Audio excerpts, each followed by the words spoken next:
All right, I'm going to introduce our speaker today. So our special speaker is Danny McElroy, and he's going to talk to you about tech disruption in the real estate industry. Let me tell you a little bit about him. So this is Danny's 20th year in real estate sales. He's now sold over 2,500 homes in the Dallas-Fort Worth Metroplex. For the first 8 years of his real estate career, he was on new home site sales for large home builders. And during those 8 years, he personally sold over 500 homes. In 2011, he began as an individual agent and achieved Rookie of the Year for the North Texas, New Mexico, Memphis region of Keller Williams. In 2012, he began building his team using the Millionaire Real Estate Systems models. In 2013, only 3 years of the resale side of his business, he became the #1 producing group in all categories and the first team in their submarket to gross over $1 million in gross commission revenue. In 2014, he joined Gary Keller's Top 100 Agent Mastermind Group, where he learned all kinds of stuff. So in 2020, he purchased a commercial office building and opened his own brokerage called McElroy Team Realty. And he also works with real estate investing company where they buy and hold rental real estate, flip residential properties. So as you can see, he has a wealth of knowledge that he is going to share with you guys today. So without further ado, Danny, I'm going to pass it over to you. Thank you for having me, guys. So the how many of you guys are seeing disruption in your markets where you have competition from companies like Redfin Offers and Open Door and OfferPad and there's a new one out there. Well, they went out of business. That's Knock, and there's Orchard. How many of you guys have competition like that your clients are mentioning to you frequently? Just a couple of people are raising their hands. Okay, so if that's not an issue for you guys, then I'm not going to bore you with how we overcome that. But here in the Dallas-Fort Worth marketplace, we have a very, very brisk real estate economy. We had 1.4 million people added to the Dallas-Fort Worth Metroplex between 2010 and 2020. And between 2020 and 2030, it's anticipated that we have another 1.8 to 2 million added, which will make us the third largest metropolitan area in the nation ahead of Chicago, which is receding in population. So because of that, a lot of the tech disruption is pointed at markets like ours where the markets are really good. So what I train all my new agents on whenever I bring them onto a team is the prerequisites of success in real estate sales.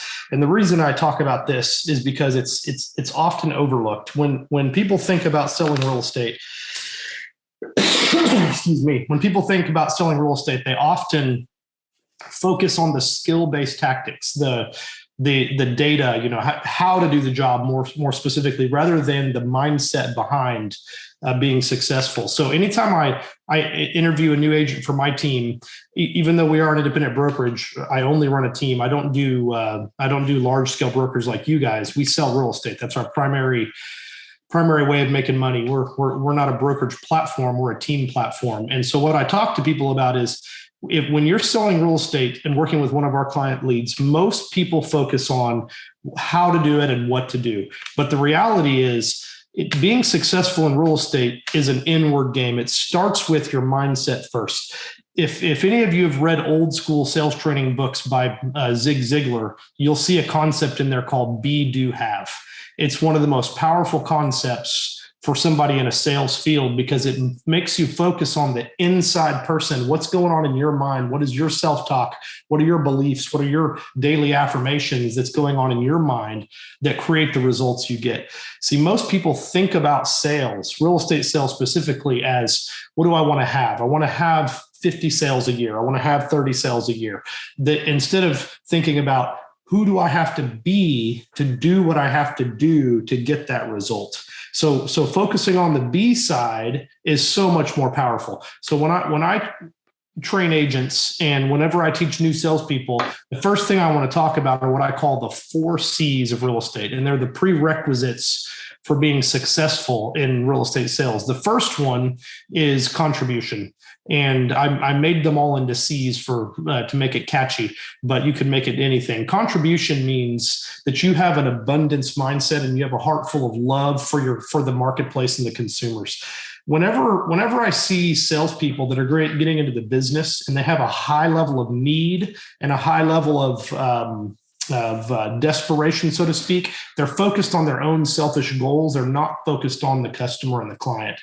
And when somebody's focused on themselves, that emits an energy and the customers perceive it, whether they can verbalize it or not. So having a mindset of contribution, meaning I'm going to do what's best for this client, find out what's important to them, and it's all about accomplishing their goals. When that mindset is adopted first, before you think anything else, that equates to an energy that the consumer feels and it attracts them to you. That's prerequisite number one, contribution.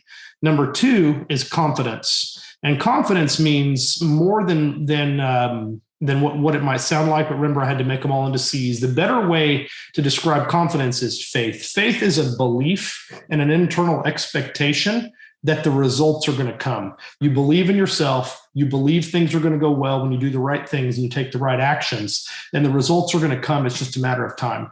I can't tell you how many real estate agents I've trained over the years who I've taught the scripts and dialogues to, got them on the phones talking to leads into their database, and the results didn't come. And I couldn't figure it out when I was earlier in the business, and I didn't quite understand, okay, they're doing the right activities. We've taught them the skills. Why isn't this working?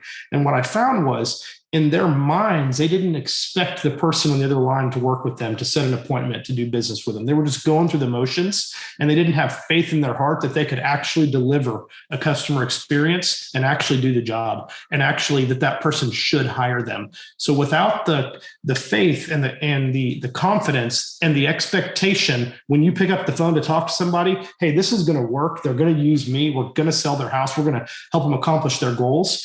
None of the other stuff works. So that's number two. Number one was confidence. Number two was contribution. And number three is commitment. And this is the third C that's part of the B side of the equation. Remember, that's an internal game. That's how your mind works. That's your self-talk. That's your internal dialogues, your belief structure.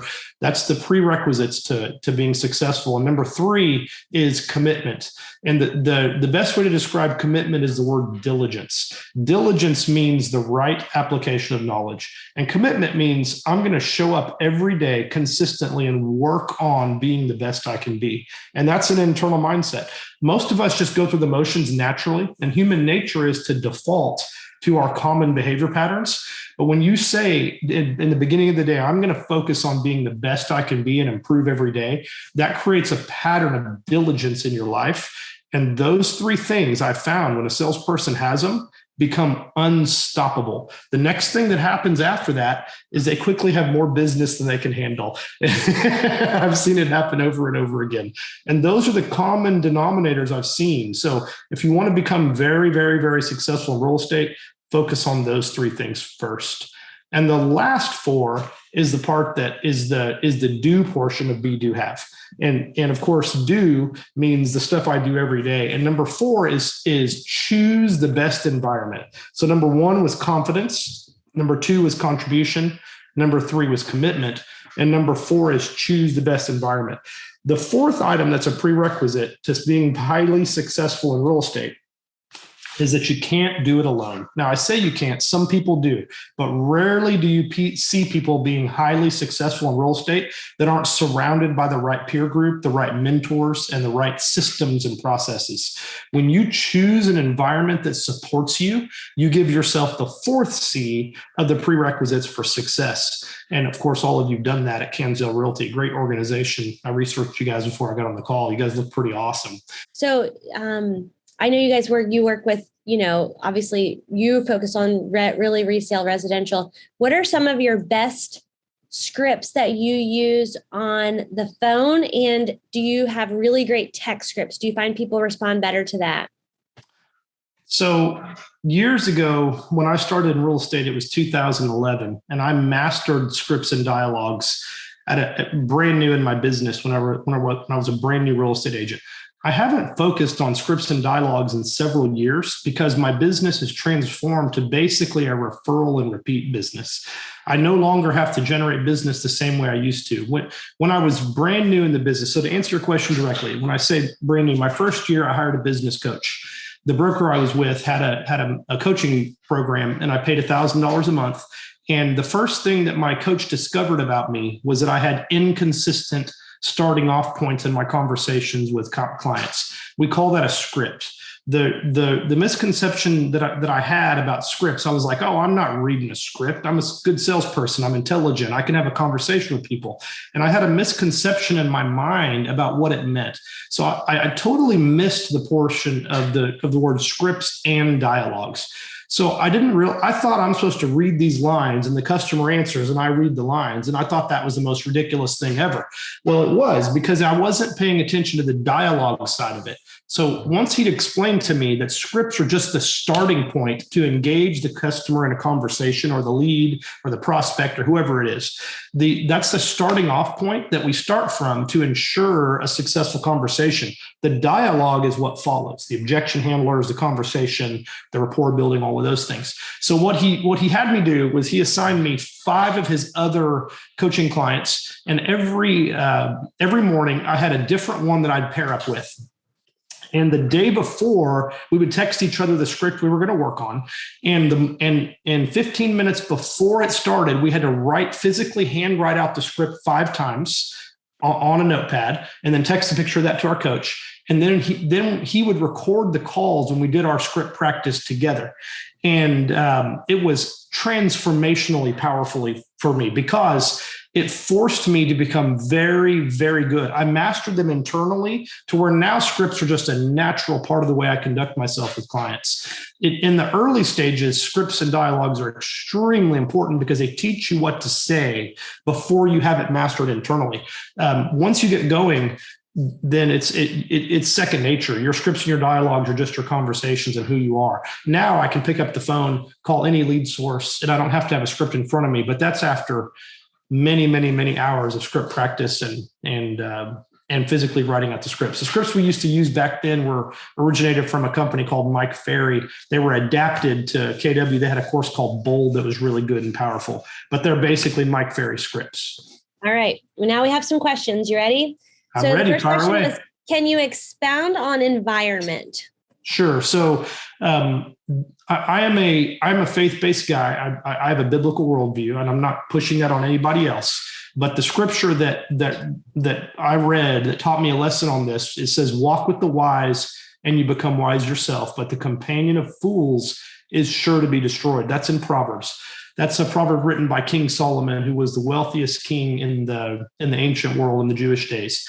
And he has an incredible wisdom in the book of Proverbs. So that particular scripture was very profound for me, because I'm a charger. I'm a hard driving kind of guy. I like to set and accomplish goals and do things myself. And I realized early on that nobody succeeds alone. And if I don't choose an environment that supports my goals in many ways, more than just a peer group, more than just a social scene, but an environment that is aligned towards where I'm going, I'll end up getting distracted and drift. So choosing your environment, especially in your first decade of real estate, is so important, because you want to be in an environment where everybody is thinking and talking and doing the things you need to be thinking, talking, and doing, and it aligns you with them. So that scripture, "Walk with the wise and you become wise yourself," is so true. You've all heard sayings before, like, your income is going to be the average of your 5 closest friends. You've heard stuff like that in sales training dialogues and such. But the reality is, it's just who you're around, you become like them. So if you're around other people that are focused on the same things you're focused on, and you're around a system and a process that creates success without you having to create it, it amplifies your success. Perfect. And the next question is, how do you pick yourself back up when you lose confidence? Oh, great question. So the best way to do that is to have daily affirmations. And some people call them confessions. Some people call them, there's a lot of ways you can describe it, but what you say is very, very powerful. So the scripture that I reference is also, again, from Proverbs. It says, "Life and death are in the power of the tongue." So when we speak out of our mouths, we hear it and goes into our subconscious mind and gets down in our spirit, or your heart, or your soul, whatever you want to call it. But so when you speak, you hear, and that's the input receptors, what we see and what we hear. So I would say 2 things. I'd say, make sure you speak positive confessions and affirmations about yourself and your life every day, every morning. After you've done this for many, many years, they become ingrained and it's not so important. But after you do that for a long period of time, for example, I'm a great salesperson. I bring value to everybody I talk to. I work hard. I show up at the office at 8 a.m. every day, no exceptions. These are all affirmations. And when you say them every day, over time, they get into your heart and they show up in your life. And then the confidence is just there. So that's part one. Part two would be, I'd say, guard your heart. So number one is speak positive affirmations about your life and about what you expect in your life every single day, preferably before the morning gets you going, before your Facebook feed, before your emails, before your task list from your CRM. Speak that life into your own life, and it's powerful. Number two is guard what gets into your mind and your heart, because your mind and your heart are so crucial to how you perceive yourself and what you believe about yourself. So when you allow negativity and circumstances and things like the news and entertainment and social media to be the first things in, then it saturates your mind and it causes a lack of confidence. But when you eliminate that stuff and you put in positive things, it grows your confidence. So that particular scripture is guard your heart with all diligence, for out of it flows the issues of life. That's also in Proverbs. And now a word from our sponsor. This episode is brought to you by Kanzel Realty. One of the other things we give you is revenue share, where you get 5 levels of money in your downline every time you attract an agent to the company. And guess what? The first 3 levels open up right away. So let's pretend like you're not a great recruiter, but you bring on a couple people who are heavy hitters. Guess what? You don't have to hire 5 or 10 agents to open up those tiers. You automatically get those. So that's what makes us very different. This is Kanzel.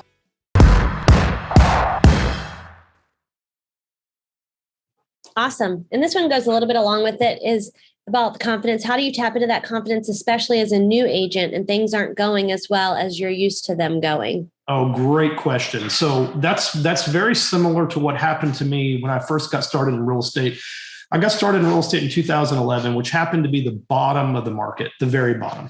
That was right after they had done the stimulus, the housing stimulus in 2010, and there were still not enough loans in the market, and there was too much inventory. It was brutal. So I started out expecting to sell 100 houses a year my first year. And that was not realistic because I'd come from new construction sales where I was a top producer and I was very successful. And I expected that success to translate immediately over to the resale side of things. And it didn't. And the reason it didn't was because I had to train my database and the lead sources I was talking to that they could trust me, that I was valid, and that I had a good value proposition that I could deliver to them to get them what they want. And I couldn't articulate it to you back then. I couldn't tell it to you like I can now, because 10 years later of resale, I now understand after training a lot of agents, it's clear to me what the issue was. I expected, just because I was successful in my last career, that I was going to be successful in my new career. And I would, but I needed to give it more time. And I had to have the right tactics and the right skills to bridge that gap. And the way to do that is to use the value proposition of the environment you've chosen. So what I learned from the people I was around, my mentors at Keller Williams, that were really powerful, was I learned that I could leverage the success of my brokerage as my own stats since I joined the brokerage, and I could communicate that as a value proposition. So it didn't have to all be on me. So here's how that sounds. I call up someone who knows me, but I'm not known as their real estate agent, and I tell them that I'm new in the real estate business, and they go, awesome. And I go, so here's some great news for you guys. I just want to let you know I'm with the top producing brokerage in our submarket, and our submarket has an average days on market of 62 days. But our brokerage is only averaging 37 days. And I'm being mentored by the best of the best that show me how to get those same results. So do you know anybody who's thinking of buying or selling real estate? So when you position it that way, you're leveraging the mentors you have in your life as your value proposition. That's very powerful when you're getting started. Don't try to do it yourself. Don't try to be the value proposition yourself. Because although you will deliver the service and you will deliver the experience, they need to know the source of the success so that they trust you. See, a lot of people mistake a client not choosing them for some nefarious reason, oh, I went with this broker, I went with this friend, blah, blah, blah. It's almost always comes down to trust. So if you focus on in your value proposition discussions, building trust through value delivery, it's very, very fast success. So let me give you an example how this worked. My first 5 months in real estate was January through May of 2011. During that time, I sold 11 houses, and I was very disappointed because my expectation was 100 houses. And I'm thinking to myself, holy smokes, I got a wife, 2 babies at home, a mortgage, 2 car payments. What am I doing? This is crazy. I shifted the way I approach things. And instead of me trying to figure it all out myself, I started using these types of scripts, using the brokerage as the value proposition. And from June through December, I sold 37 houses and ended the year at 48. That's where it gets even more fun. The following year, I sold 168. And the following year, I sold 232. So it's very, very, very powerful when you deliver a trust-based value proposition to the marketplace. Perfect. Another good question. Talk to us about the team building concept you developed, especially surrounding yourself with the right people. Team building, you mean like my team that worked with me? Yes. So I'm a systems and processes and models guy. There's a book you can buy by Gary Keller called The Millionaire Real Estate Agent. You don't have to be affiliated with Keller Williams to use it, but it was based on research of the 50 top producing small brokerages teams in 2002, 2003. And he extrapolated that into a business model called the Millionaire Real Estate Agent. And it's very, very powerful. It's and I just studied it. I studied it really hard, and I used those systems and processes. I didn't try to copy or create my own. I just implemented the blueprint they were teaching. So it shortcutted the process. Kind of like if I opened a McDonald's franchise versus Danny's Burgers. Well, McDonald's is going to get instant success because the systems and the processes are organized and designed. Well, the same thing applied with the Millionaire Real Estate Agent business models. Because I didn't have to figure all that out. I could just implement them. It went really fast and really, really quickly. I started with my first assistant. Then I hired my second assistant. Then I hired a buyer's agent. Then I hired 2 more buyer's agents. Then I hired a listing agent. Then I hired an operations manager. And then the operations manager hired 2 more administrators and 2 more virtual assistants. And at that point, we were selling about 300 houses a year approximately. And I had a little bit of chaos. And that was by 2014. So I started in the business 2011. And by 2014, I'd built that big of a team. So I did it a little faster than I would recommend. I would go slower if I could start over and do it over again. Perfect. Someone wants you to repeat the name of the Zig Ziglar book. Okay, so I don't know what book that is. That might be Reach the Top. Hold on. Yeah, that's Over the Top. Over the Top is the Zig Ziglar book. So the one of the most powerful real estate courses I ever took. I took it, I think, 10 times. And that's not because I'm dense and unintelligent. It's because the repetition is a key to mastery. So oftentimes we learn something but don't apply it because we didn't repeat it enough to get it deep down into our psyche. So I took this course called Bold that Keller Williams used to offer before they watered it down. It used to be amazing. It was created by a lady named Diana Kokoska, and she's no longer with them. But she basically took the principles from Tony Robbins, Mike Ferry, and Zig Ziglar. Those were her 3 primary foundations for training, and she merged them into her own course called Bold that Keller Williams owns the rights to. And that was the primary concept from Zig Ziglar's, all of his teachings. It's be, do, have. It starts internally, then it becomes what you do, and then what you have. Perfect. So all right, and this is his great book. Over the Top, yes. All right, and this looks like it might be the last question. A new agent in Florida wants to know, how do you source your leads? We use a CRM, and we simplified that. One of the things I found on lead sourcing was if you have too many sources, they get hard to keep up with. So we switched them into, hang on, I'll log into my CRM and tell you exactly what our lead sources are. 1 second. So you want to know how we categorize them? Is that what you mean? Yeah, or where you're getting them from. I know you said you were mainly referral based, but Oh, my personal leads, where my business comes from. Okay, my business comes from two places primarily. So my top two lead sources are, number one is referral and repeat past clients that refer me clients or repeat with me. So that's over 50% of our business. And you'll find that if you do a good job staying in communication with your database from the time you get started to about year 5 or 7, that will happen for you naturally as well. In the early stages, you need to just try everything. You need to do open houses, door knocking, Zillow leads. I mean, everything, do expireds, FSBOs, just work, because you're having to compensate for the fact that you don't yet have a database that produces consistent referrals for you. But after 5 or 7 years, it almost becomes like autopilot. When you do a really good job for your customers, the phone just rings from them. The other half of my business comes from builders. I do a lot of contingency management for home builders. Was that what you wanted to know? Was that what you were asking? Deborah, does that answer it? Awesome. All right. Well, that looks like all the questions that we have. So everyone give Danny a round of applause. Thank you so much for coming on today. My pleasure. Thanks for having me, guys. You bet. Absolutely. Thank you for listening. If you enjoyed this episode, please subscribe, leave a rating and a review so we can get this out to more agents.